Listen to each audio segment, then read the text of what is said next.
Welcome everyone to my Mumbai blogs. এই মুহূর্তে আমি রয়েছি ট্রেন নাম্বার 15648 গৌহাটি এলটিটি এক্সপ্রেসে। আর এখন প্রায় ঘড়িতে 2:30 বাজে। আমি বিকেল 5:50 নাগাদ পৌঁছে যাব মুম্বাই এলটিটি স্টেশনে।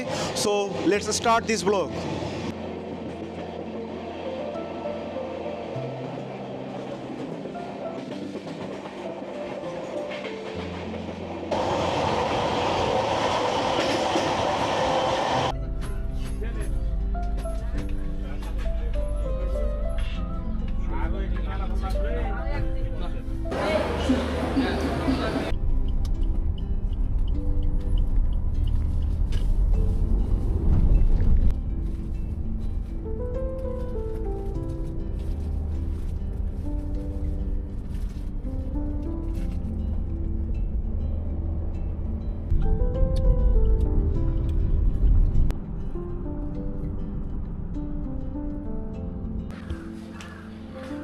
এই মুহূর্তে আমি রয়েছি মুম্বাইয়ের প্যারেলে। আর মুম্বাই আসার একটি অন্যতম কারণ হলো মার ছিল হেলথ চেক আপ। সেই কারণে কিন্তু আমি মুম্বাই এসেছি। আর আমার কাছে রয়েছে পুরো একদিন, এবং এই পুরো একদিনে কিন্তু আমি মুম্বাই শহরে বিভিন্ন গুরুত্বপূর্ণ প্লেসেসগুলো ঘোরার চেষ্টা করব এবং আপনাদের দেখানোর চেষ্টা করব। এই মুহূর্তে আমি রয়েছি মুম্বাইয়ের প্যারেলে, এবং প্যারেল লোকাল ট্রেনে চড়ে আমি কিন্তু যাচ্ছি মুম্বাইয়ের অত্যন্ত একটা গুরুত্বপূর্ণ পুরনো স্টেশন সিএসটি ছত্রপতি শিবাজি রেল স্টেশন। সেই দৃশ্য আপনাদের সঙ্গে ভাগ করে নিচ্ছি।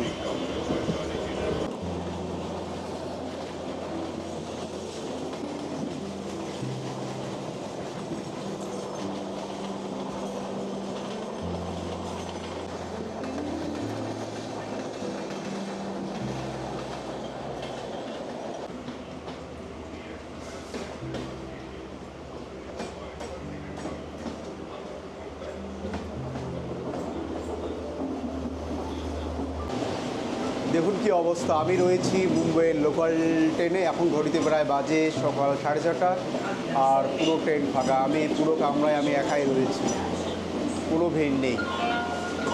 সো ফাইনালি আমি পৌঁছে গেছি মুম্বাইয়ের সিএসটিতে।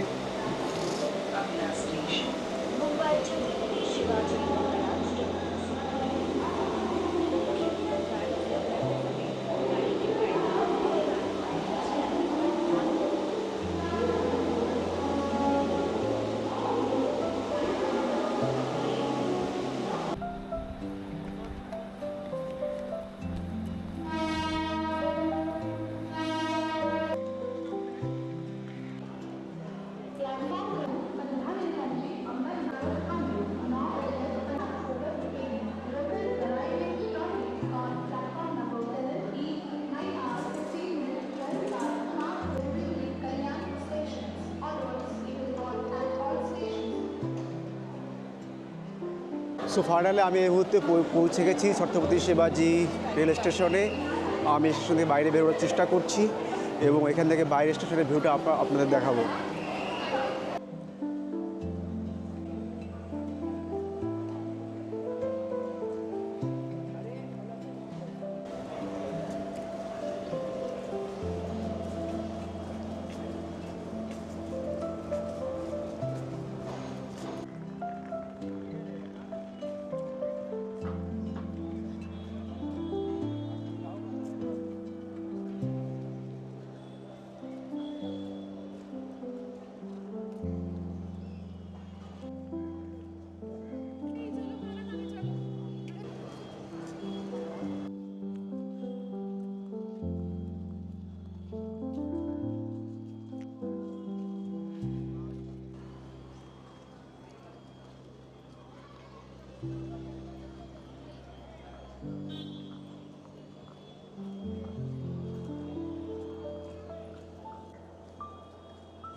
আমি এখন দাঁড়িয়ে রয়েছি ছত্রপতি শিবাজি রেল স্টেশন ঠিক সামনেই। আর আমার পেছনে রয়েছে বিখ্যাত সেই হেরিটেজ বিল্ডিং, যার ডিজাইন তো সত্যি কিন্তু আর্কিটেকচারাল, এবং এরকম সুন্দর এরকম আর্কিটেকচারাল ডিজাইনের বিল্ডিং ভারতবর্ষে কোনো রেল স্টেশনে নেই সম্ভবত।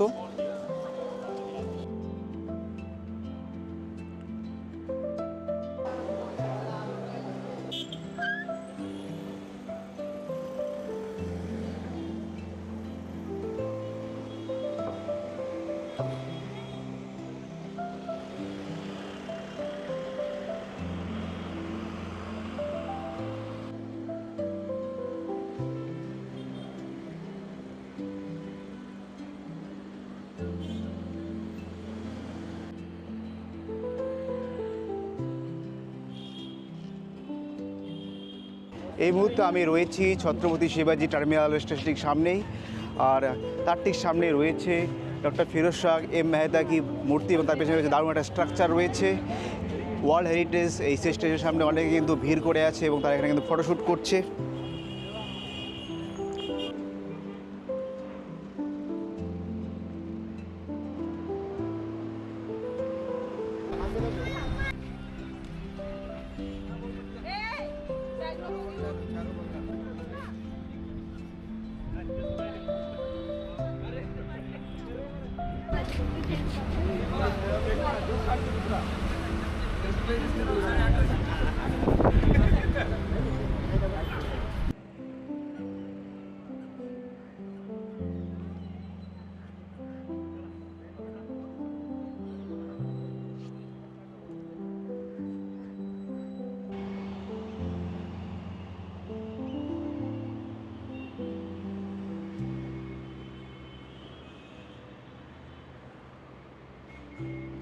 সকালবেলা ছত্রপতি শিবাজি রেল স্টেশন ঘোরার পর দুপুরে হোটেল রুমে কিছুটা বিশ্রাম নিয়ে প্যারেল থেকে আবারও বেরিয়ে পড়েছি গেটওয়ে অফ ইন্ডিয়ার উদ্দেশ্যে। আমি এই মুহূর্তে র্যাপিডো ট্যাক্সি বুক করে নিলাম গেটওয়ে অফ ইন্ডিয়ার জন্য মাত্র 215 টাকার বিনিময়ে। সো ফাইনালি আমাদের র্যাপিডো চলে এসেছে। এই র্যাপিডো করে আমি যাচ্ছি গেটওয়ে অফ ইন্ডিয়া।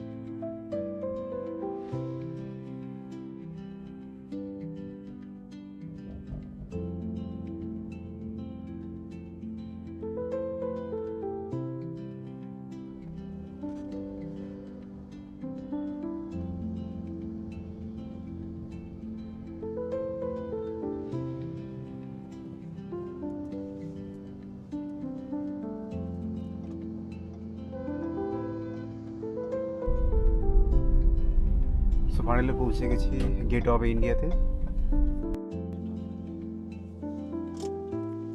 এই হলো gate of India. So finally আমি পৌঁছে গেছি গেট অফ ইন্ডিয়ার ঠিক সামনেই।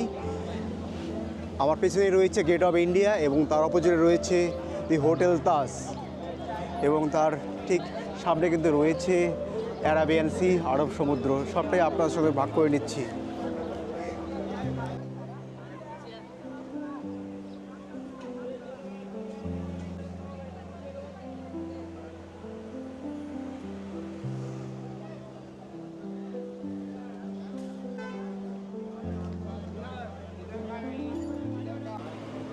এই হলো হোটেল তাজ এবং তার ঠিক সামনে কিন্তু রয়েছে অ্যারাবিয়ান সি।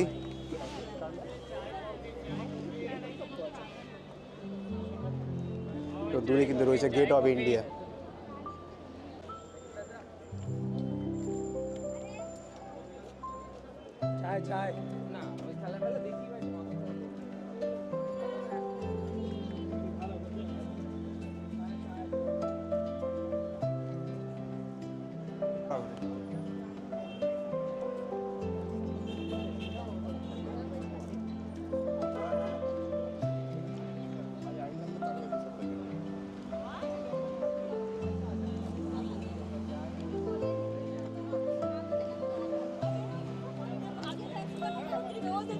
অসংখ্য মানুষ কিন্তু এসেছে এখান থেকে পুরো অ্যারাবিয়ান সির ভিউ পাওয়ার জন্য।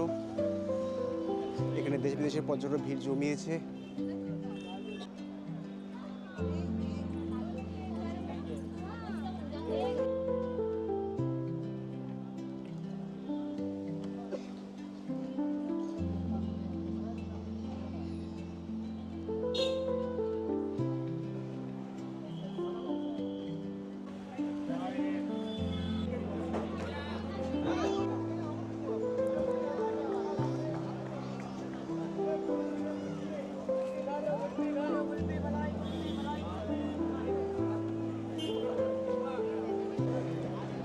এই মুহূর্তে আমি পৌঁছে গেছি গেটওয়ে অফ ইন্ডিয়া ঠিক সামনেই।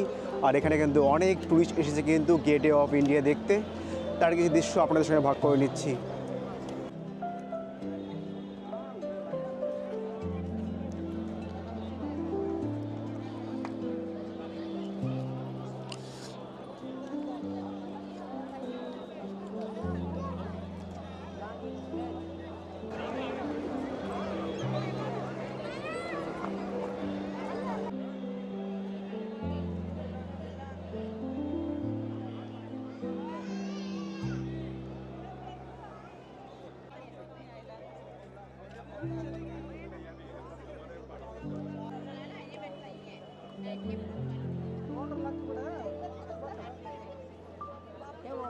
जाना है कि नहीं जाते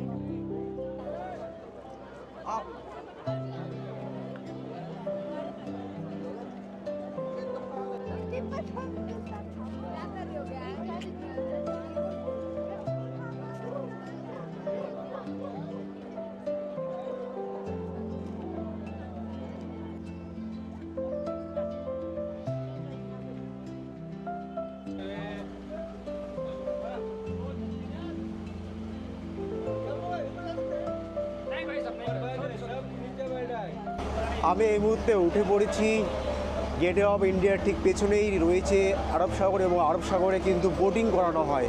এখানে এই দাদারা কিন্তু বোটিং করায় কিন্তু এখানে বোটিং করানোর জন্য কিন্তু রয়েছে কিন্তু পার হেড 90 টাকা করে টিকিট, এবং প্রায় আরব সাগরে কিছুটা অংশ তারা ঘুরে দেখায়।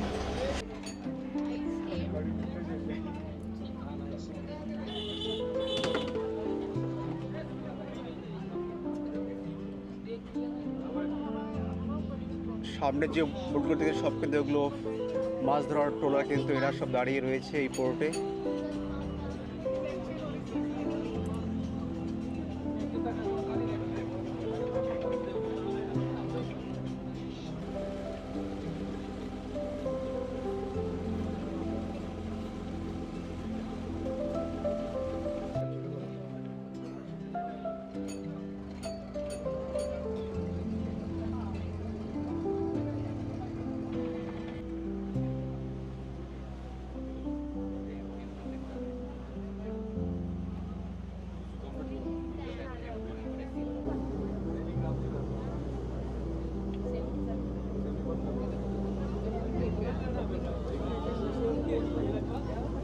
গেটওয়ে অফ ইন্ডিয়ার কাছে এরকমই কিন্তু প্রায় 50 থেকে 60 জন যাত্রী নিয়ে বিভিন্ন বোটগুলো কিন্তু যাত্রা করে থাকে, এবং 30 মিনিট ধরে এই বোটিং চলে কিন্তু।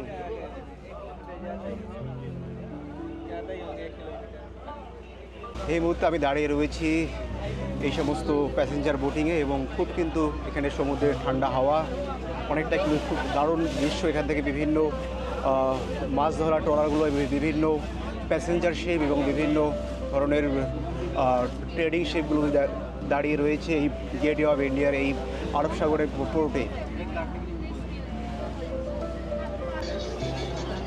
এই সমস্ত প্যাসেঞ্জার বোটগুলো কিন্তু সেফটির দিকেও কিন্তু অনেকটা গুরুত্ব রাখা হয়। দেখুন অনেক কিন্তু এখানে লাইফ সেভিং জ্যাকেট কিন্তু রাখা রয়েছে, যাতে এরকম কোনো সমস্যা হলে কিন্তু এই জ্যাকেটগুলো ইউজ করতে পারে বিভিন্ন প্যাসেঞ্জাররা, যাতে এরকম কোনো ধরনের সমস্যা না হয়।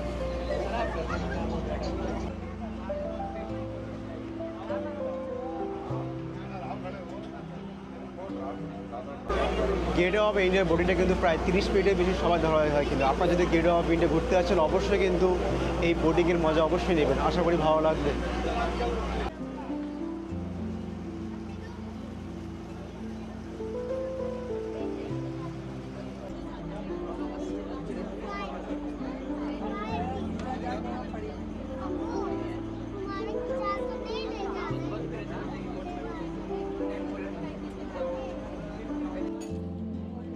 এই মুহূর্তে আমার ক্যামেরায় হোটেল তাজ এবং গেটওয়ে অফ ইন্ডিয়া একই ফ্রেমে বন্দি,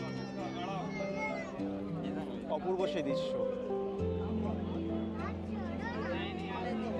आपल्याला कोरिकली ती मागचं पार होते आणि आपण का